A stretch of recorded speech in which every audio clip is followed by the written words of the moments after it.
Hello दोस्तों, जिन vacancy का आप लोग इंतजार कर रहे थे वो वैकेंसी आ चुकी है। स्वागत है आप सभी का सृष्टि स्टडी पॉइंट में। और मैं बात कर रही हूँ यहाँ पर उत्तर प्रदेश लोक सेवा आयोग के थ्रू यानी कि यूपीपीएससी के थ्रू वैकेंसी जो थी अपर निजी सचिव की। इनकी वैकेंसी बच्चे बहुत दिनों से इंतजार कर रहे थे। जी हाँ, इसे इंग्लिश में हम लोग कहते हैं एडिशनल प्राइवेट सेक्रेटरी यानी कि एपीएस। ठीक है, और ये 10 साल के बाद वैकेंसी आई है, इसलिए यहाँ पर ये वैकेंसी का इंतजार बच्चे बहुत सालों से कर रहे थे। ठीक है, तो यहाँ पर सारी मैं आपको जानकारी दूंगी। पूरा कितनी वैकेंसी है, क्या एजुकेशन क्वालिफिकेशन है, क्या आयु सीमा है, इसके साथ साथ आपको सब बताऊंगी। सिलेबस क्या है और सिलेबस के बाद किस तरह का एग्ज़ाम होगा, आपके एग्ज़ाम में कितने स्तर होंगे, सारी आपको जानकारी यहाँ पर दूंगी। वीडियो में बने रहिएगा और कोशिश करूँगी कि ज़्यादा बड़ी वीडियो ना हो, लेकिन आपको यहाँ पर सब कुछ बताया जाए। वीडियो को पूरा देखिएगा दोस्तों, और वीडियो अच्छी लगे तो लाइक कीजिएगा। चैनल पर नए हो तो प्लीज़ सब्सक्राइब करके ही जाइएगा। तो चलिए दोस्तों, शुरू करते हैं इसकी पूरी डिटेल जानकारी लेने की। ये देखिए, यहाँ पर अपर निजी सचिव की ये वैकेंसी आज सभी को पता था कि 19/9/2023 को 19 सितंबर को इसकी नोटिफिकेशन आना था, और आज से ही आप इसका आवेदन कर सकते हैं। और आवेदन स्वीकार करने की अंतिम तिथि जो है वो 19/10 यानी कि 19 अक्टूबर तक है। ऑनलाइन परीक्षा शुल्क बैंक में जमा करने की भी अंतिम तिथि 19/10 है यानी कि 19 अक्टूबर है। तो ये आप फॉर्म भर सकते हैं। इस फॉर्म की पूरी डिटेल में मैं आपको जानकारी दे रही हूँ यहाँ पर। ये देखिए, सबसे पहले तो यहाँ पर ये है कि ऑनलाइन आवेदन करने से पूर्व आपको ओटीआर करना होगा। ये मैं हर वीडियो में बता चुकी हूँ, जितनी भी यूपीपीएससी से वैकेंसी आई है। और इससे पहले भी बताया था मैंने कि भाई ओटीआर कर लीजिए, ओटीआर नहीं होगा तो आगे कोई फॉर्म नहीं भर पाएंगे। ओटीआर करने के लिए, ओटीआर करने के बाद आपको 72 घंटे के बाद फॉर्म भरने को मिलेगा। 72 घंटे पूर्व ओटीआर करना है। और ओटीआर करने के लिए ये यहाँ पर इन्होंने वेबसाइट दे रखी। इस वेबसाइट पे जाके आप ओटीआर कर लीजिए, यानी कि 1 टाइम रजिस्ट्रेशन। आपको एक नंबर मिल जाएगा, रजिस्ट्रेशन नंबर। जैसे ही फॉर्म भरने से पहले उसे पुट करेंगे, सारा डाटा आपका जो है सामने आ जाएगा। आपको फॉर्म में ज़्यादा कुछ भरना नहीं होगा। ओटीआर नंबर जैसे ही आपको मिल जाएगा, उसके बाद आप आयोग की इस वेबसाइट पे जाके फॉर्म को भर सकते हैं। तो दोनों वेबसाइट अलग हैं, इस चीज़ को याद रखिएगा, ओटीआर की और फॉर्म भरने की। अब इसके बाद पूरा लिखा है कि अगर अपूर्ण आवेदन होगा तो उसको जो है रिजेक्ट कर दिया जाएगा। जो सब जगह लिखा होता है वही सब, और सबमिट और ये सब। अब इससे पहले मैं आपको ये बता देती हूँ कि टोटल वैकेंसी जो है वो कितनी है। हर बच्चा जानना चाहता है कि टोटल पद कितने हैं। तो टोटल पद वर्तमान में 328 हैं, आपको यहाँ पर दिख रहे हैं। और ये लिखा भी रहता है, आवश्यकता के अनुसार घट या बढ़ सकती हैं। वेतनमान ये देखिए बहुत अच्छा है, अच्छे पद पर आप जाएंगे। आरक्षण आपको मिलेगा, लेकिन उत्तर प्रदेश के अगर आप निवासी हैं तो अनुसूचित जाति, अनुसूचित जनजाति और पिछड़े वर्ग, आर्थिक रूप से कमजोर जो ईडब्ल्यूएस हैं, इसके साथ साथ इन सबको आरक्षण मिलेगा। और स्वतंत्रता सेनानी हैं और विकलांग हैं, इन सबको आरक्षण यहाँ पर मिलेगा। ये पूरा लिखा हुआ है यहाँ पर। और कैसे आपको फॉर्म जमा करना है, 3 स्टेजेस होती हैं पूरा। पहले आप जो है रजिस्ट्रेशन कराते हैं, फॉर्म भरते हैं, फिर उसके बाद फाइनल सबमिशन करते हैं। ये सब इसमें लिखा हुआ है। इसके बाद यहाँ पर आवेदन शुल्क के बारे में बता देती हूँ, जो कि हमेशा की तरह आपको पता है यूपीपीएससी की साइट पर जो है कितना रहता है। तो अनारक्षित श्रेणी जो है उन्हें 185 रुपये देना है। और अनारक्षित के साथ कमजोर वर्ग भी है आर्थिक रूप से, और अन्य पिछड़ा वर्ग, तीनों को इतना देना है। फिर अनुसूचित जाति, अनुसूचित जनजाति को केवल 95 रुपीज़, दिव्यांगजनों को केवल 25 रुपीज़, जो कि ऑनलाइन प्रक्रिया है उसी का शुल्क। भूतपूर्व सैनिक को 95 रुपीज़। और स्वतंत्रता सेनानी के ऊपर आश्रित महिला या कुशल खिलाड़ी हैं तो उन्हें अपनी मूल श्रेणी के अनुसार, जिस श्रेणी में वो आ रहे हैं ऊपर के अनुसार, उसके अनुसार उन्हें पेमेंट करना होगा। तो यहाँ पर ये सब दे रखा है जो इम्पॉर्टेंट है। जितना फॉर्म भरेंगे आप जैसे ही, तो ये सोचेंगे यहाँ फॉर्म भरने की बात क्यों नहीं बता रही है मुझे, क्योंकि फॉर्म भरने का ये है, जैसे ही आप अपनी एक स्टेज पार करेंगे तब आपकी दूसरी स्टेज अपने आप ओपन हो जाएगी, तीसरी स्टेज ओपन हो जाएगी, लास्ट में सबमिशन के लिए ऑप्शन आ जाएगा। इस तरह से अपने आप ही जितनी भी स्टेज इसमें दी होंगी, आप आराम से इस फॉर्म को भर सकते हैं। फॉर्म भरने में कोई दिक्कत नहीं होगी। सबसे पहली बार आपको ओटीआर सबसे इम्पॉर्टेंट है। ठीक है, तो मैंने आरक्षण का भी आपको बता दिया। ये आरक्षण के बाद ओटीआर। इसके बाद यहाँ पर ये देखिए, शैक्षिक योग्यताओं पे आ जाते हैं। वैवाहिक स्थिति आप लोगों को पता होगा कि मतलब आपके 2 विवाह ना हुए हों, एक से ज़्यादा पति या एक से ज़्यादा पत्नी ना रहा हो, इस तरह से है पूरा यहाँ पर वैवाहिक स्थिति। शैक्षिक योग्यता पे आते हैं, इम्पॉर्टेंट है ये शैक्षिक योग्यता। देखिए, आवेदन पत्र स्वीकार किए जाने की अंतिम तिथि तक जो 19/10 दी हुई है, उस तक लिखा है निर्धारित शैक्षिक योग्यता आपके पास अवश्य होनी चाहिए, ये लिखा है। इस चीज़ को याद रखना। और उल्लेख अपने ऑनलाइन आवेदन में इसको निर्धारित करेंगे। तो पूरा विभागवार दी है, क्योंकि 3 विभागों में ये वैकेंसी निकली, ये भी मैं आपको बता दूं। जो आप आप समझें एपीएस एक जगह नहीं 3 जगह लगेंगे। एक तो उत्तर प्रदेश सचिवालय में, दूसरा उत्तर प्रदेश लोक सेवा आयोग में, तीसरा उत्तर प्रदेश राजस्व परिषद में। 3 जगह आपको पद मिलेंगे और तीनों जगह की जो योग्यता है बिल्कुल अलग है यहाँ पर, ठीक है, इस चीज़ को याद रखना। और यहाँ पर देखिए तीनों जगह की यहाँ पर योग्यता दे रखी है। सबसे पहले अपर निजी सचिव की उत्तर प्रदेश सचिवालय के लिए आपने क्या किया हो, सब 3 है इसकी, 1 2 3 योग्यताएं यहाँ पे अवश्य होनी चाहिए। एक आप क्या हो, स्नातक की डिग्री हो आपके पास या उसके समकक्ष हो। दूसरा आपको जो टाइपिंग और आंसू लेखन जो है वो कम से कम 80 शब्द प्रति मिनट की गति से आप कर लेते हो, जो शॉर्ट हैंड है। और टाइपिंग जो है जो हिंदी की टाइपिंग है उसमें कम से कम 25 शब्द प्रति मिनट आप कर लेते हो, ठीक है। तो इसमें आपको शॉर्ट हैंड और टाइपिंग दोनों आनी चाहिए, 80 शब्द शॉर्ट हैंड और टाइपिंग 25 शब्द। तीसरा इसमें कंप्यूटर का ज्ञान होना आवश्यक है। इसके लिए क्या है, आपके पास CCC का सर्टिफिकेट हो। लेकिन यहाँ पर जो सर्टिफिकेट आपको मिल रहा है वो कहाँ से मिल रहा है, ये मिल रहा है NIELIT, ठीक है। इन्होंने यहाँ से जिसके पास सर्टिफिकेट है, ठीक है, वो जो हैं वो यहाँ पर उत्तर प्रदेश सचिवालय में अपर निजी सचिव बनेंगे। इसी सर्टिफिकेट में डिफरेंस है बस, आप दूसरे वाले में देखिएगा। अधिमानी योग्यता जो है वो इतनी कोई जानने की ज़रूरत नहीं, लेकिन अगर आपके पास NCC का भी वाला प्रमाण पत्र है तो चलेगा। दूसरा, आपने प्रादेशिक सेवा में 2 वर्ष की अगर अवधि में काम किया तो आपको अधिक यहाँ पे मौका मिलेगा। फिर दूसरा, उत्तर प्रदेश लोक सेवा आयोग में, तो इसमें देखिए आपने स्नातक किया हो या उसके समकक्ष अहर्ता हो। दूसरा देखिए सेम है इसका कि आपके 80 शब्द प्रति मिनट जो है आशु लेखन में रहे हों और हिंदी टंकण में टाइपिंग में 25 शब्द प्रति मिनट गति हो आपकी। तीसरा देखिए कंप्यूटर का ज्ञान होना चाहिए, लेकिन इनका इस सोसाइटी के द्वारा है DOEACC, यानी कि इसके थ्रू आपकी जो है CCC वाला जो सर्टिफिकेट है आपके पास कंप्यूटर का वो होना चाहिए। या इसमें लगाया है माध्यमिक शिक्षा परिषद उत्तर प्रदेश के द्वारा संचालित पाठ्यक्रम में सरकार के द्वारा कोई समकक्ष मान्यता वाला इसके अनुसार पाठ्यक्रम आप पे है तो भी आप चलेंगे। इसके लिए उत्तर प्रदेश लोक सेवा आयोग में APS बनने के लिए अधिमानी योग्यता वही है जो सेम है, यानी कि 2 वर्ष की अवधि में आपने प्रादेशिक सेना में काम किया हो या आपके पास NCC का बी वाला सर्टिफिकेट हो। अब उत्तर प्रदेश राजस्व परिषद में इसमें क्या है, देखो नंबर 1 पे वही है कि आपने स्नातक किया हो। दूसरा सेम वही है, आशु लेखन में आपके 80 शब्द प्रति मिनट हो और हिंदी टंकण में 25 शब्द प्रति मिनट। लेकिन यहाँ पर भी वही है, यहाँ का इसका और इसका देखिए सेम है। यहाँ पर जो उत्तर प्रदेश लोक सेवा आयोग के अगर अपर निजी सचिव बनेंगे और इसका सेम है यहाँ पर DOE के द्वारा ही वही DOEACC इसके द्वारा जो है आपने अगर CCC का सर्टिफिकेट लिया है तो मान्य होगा। और इसके साथ साथ इसके लिखा है या आपने कोई और कोर्स किया हो माध्यमिक शिक्षा परिषद के द्वारा। और फिर इसके बाद ये है, इनमें टिप्पणी लिखी है, इसमें एक टिप्पणी इसमें इम्पॉर्टेंट है जो अधिमानी योग्यता में मापी जाएगी। अंग्रेजी में भी आपको क्या आनी चाहिए, क्या नाम है, टाइपिंग, और अंग्रेजी में आप उसके साथ साथ आपको शॉर्ट हैंड ये भी लिखा है, इसका ज्ञान होगा तो आपको ज़्यादा उसमें माना जाएगा, आपको जो है प्रमोशन जल्दी मिलेगा, इस तरह का रहता है इनका। तो ये 3 जगह आपको ये पद मिलेगा और तीनों जगह की आप ये देख लीजिएगा।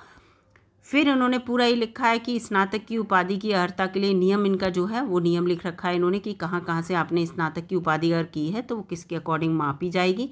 पूरा यहाँ पर इन्होंने दे रखा है इसको कि सर्टिफिकेट कोड CCC वाला इसके बारे में पूरा यहाँ पर दे रखा है।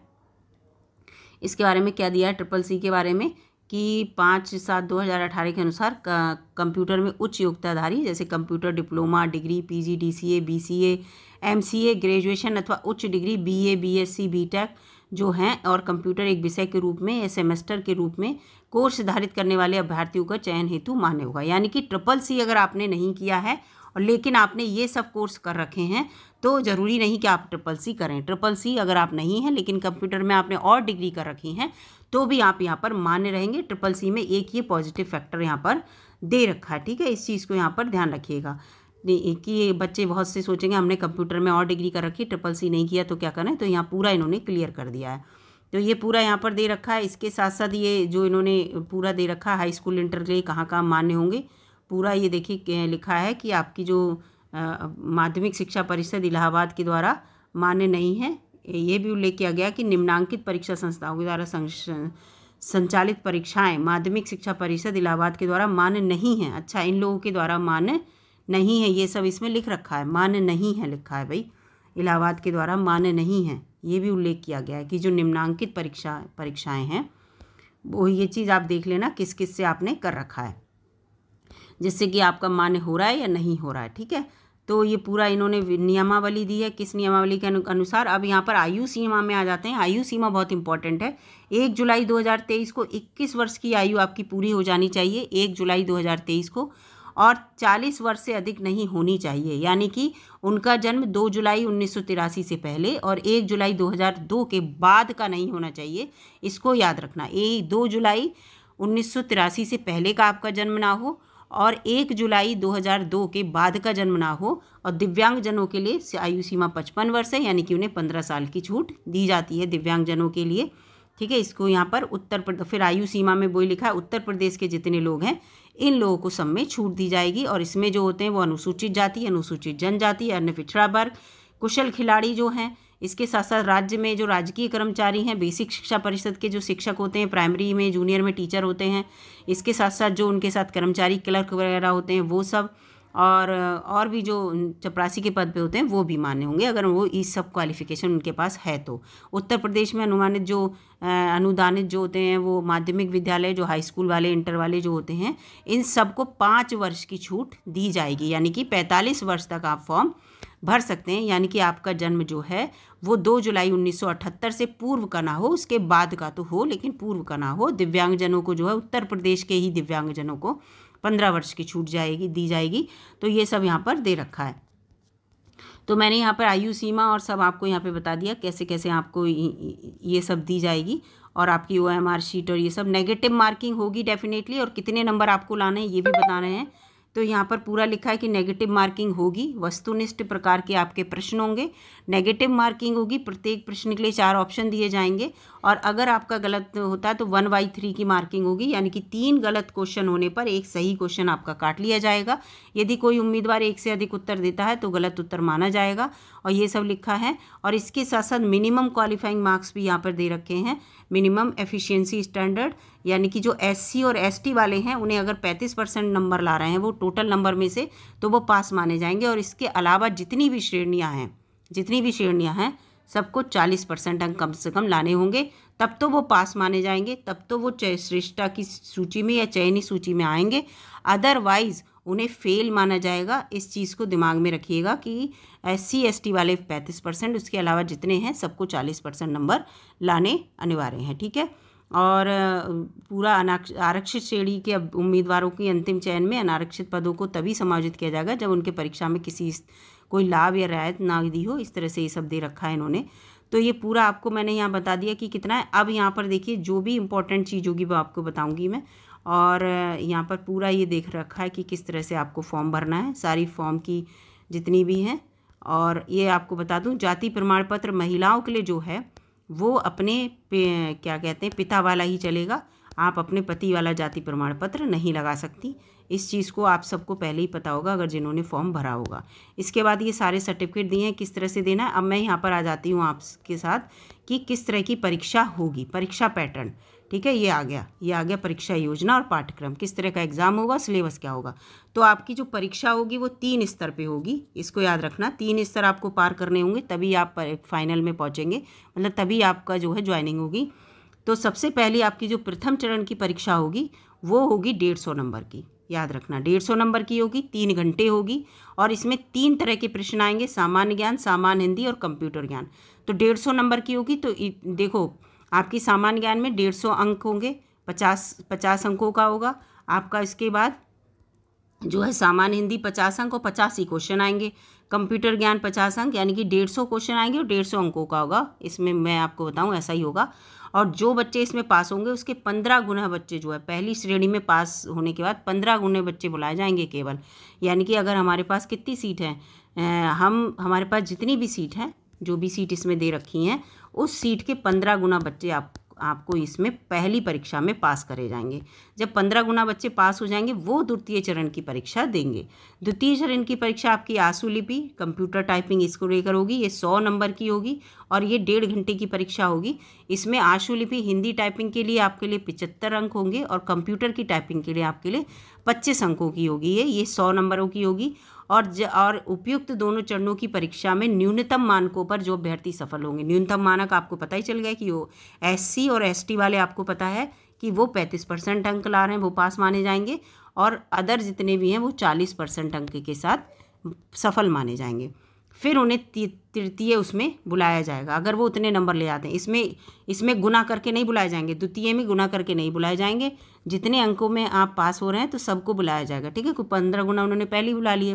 तृतीय आपका चरण होगा वो कंप्यूटर प्रैक्टिकल से रिलेटेड होगा, जो कि 50 अंक का होगा, 1 घंटे का होगा, और इसमें 50 अंक का ही होगा इसमें। और इन तीनों चरणों की परीक्षा के अंकों को जोड़कर आपकी श्रेष्ठता के आधार पर मेरिट बनेगी और फिर आपको सिलेक्शन मिलेगा। तो आपके 3 चरण होंगे इसमें, ठीक है। अब इसका यहाँ पर सिलेबस देख लेते हैं। सामान्य ज्ञान का सिलेबस में क्या है, शब्द संक्षेप आएंगे, यानी कि छोटे छोटे शब्द रखे होंगे, उनकी फुल फॉर्म लिखनी होगी। प्रसिद्ध पुस्तकें और लेखक आपको याद करने होंगे। इतिहास में सब कुछ याद करना है, प्राचीन मध्यकाल और आधुनिक भारत से संदर्भ में। इसके बाद आ जाते हैं विज्ञान, आपको याद करनी है। भूगोल में उत्तर प्रदेश और भारत के संदर्भ में, यानी कि आपको विश्व का भूगोल याद नहीं करना है। भारत का संविधान आएगा। खेल से क्वेश्चन आएंगे।